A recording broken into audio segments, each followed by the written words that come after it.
Anbazhagan sir, இப்போ இந்த நடைமுறை அப்படிங்கிறது கட்டண வசூலை அதிகரிக்கவா அல்லது கட்டண சுமையை குறைக்கவா அப்படிங்கிற கேள்வி வருது. ஏன்னா பல ஆண்டுகளாக எல்லாருமே வைக்கக்கூடிய கோரிக்கைங்கிறது சுங்க கட்டணங்களை குறைக்கணும் அப்படின்னா, இப்போ 78க்கு மேலே சுங்க கட்டணங்கள் சுங்கச்சாவடிகள் இருக்கும் இல்லையா சார்? 78க்கு மேலே இருக்குது. ஒவ்வொரு ஆண்டும் வந்து சுங்கச்சாவடிகள் எண்ணிக்கை வந்து அதிகமாகுது. அதே போல் அந்த கட்டண உயர்வும் அதிகமாகிட்டே போயிட்டுருக்கு. அப்போது இது குறைக்கணும் அப்படின்னு பல தரப்பட்ட ஒட்டுமொத்த மக்களும் கோரிக்கை வச்சுட்டு இருக்காங்க. இப்போ இந்த மாதிரியான அறிவிப்புகள் மூலமாக அந்த கோரிக்கை வைக்கக்கூடிய அந்த அந்த அந்த கோரிக்கை வைக்கக்கூடிய அந்த ஃபோர்ஸ் அப்படின்னு கொஞ்சம் குறையும் அப்படிங்கிற மாதிரி இது பார்க்கலாமா? இது ஆட்சியாளருக்கு வந்து இது தெரியும். இந்த ஒரு சாமானியனும் சுங்க கட்டணத்தை தாண்டும் போது அவனுக்கு என்ன கோவம் இருக்குங்கிறது, அதுவும் நம்ம இந்த துறையில் வந்து ரொம்ப ஈடுபாடு உள்ளவர் நம்ம மத்திய போக்குவரத்துறை அமைச்சர். நிறைய வார்த்தை சந்திச்சு அவர் நிறைய கோரிக்கை இல்லை என்னென்ன தவறுகள் நடக்குது எல்லாமே அவர் அறிவார். இந்த சாமானியனுடைய கோவத்தை குறைக்கும் விதமாக அதை வந்து மத்திய அரசு பண்ணியிருக்காங்க. அது ஏன்னா சுங்க கட்டணம் எல்லாம் முறைகேடு. சுங்க கட்டணத்தை பொறுத்தவரை அண்ணா அவ்வளோ போராடுறாரு. ஸ்டார்டிங்லேருந்து எண்டு வர முறைகேடு. சுங்க கட்டணம் வந்து நம்ம எக்ஸாம்பிள் நம்ம வானர சுங்க கட்டணம் அந்த ஏரியா மக்கள் எவ்வளோ பாதிக்கப்படுறான்னு பாருங்க. கிட்டத்தட்ட 2 மணி நேரம் லேட் ஆகும்.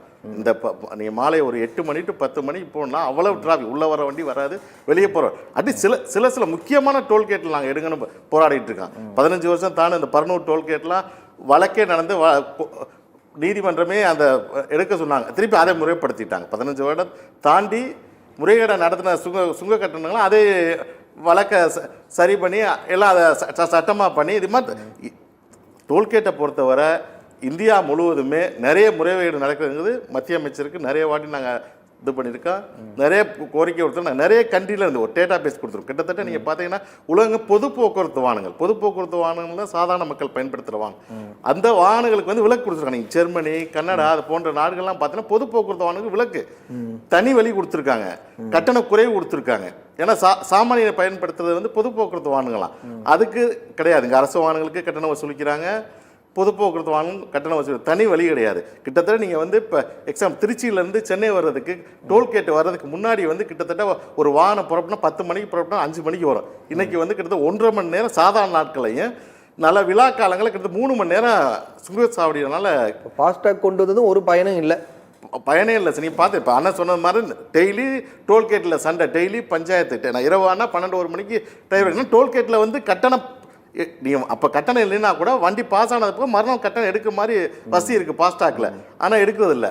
அங்கே வச்சிருக்க அன்ட்ரெயின் ஸ்டாஃப்ஸு கிட்ட ஏகப்பட்ட பிரச்சனை. எந்த வசதியும் இல்லை. சுங்கச்சாவடியில் கழிப்பறை இருக்குது. எங்கே கழிப்பறை இருக்குது? நீங்கள் இப்போ சென்னை திருச்சி போய் எத்தனை கழிப்பறை இருக்குது?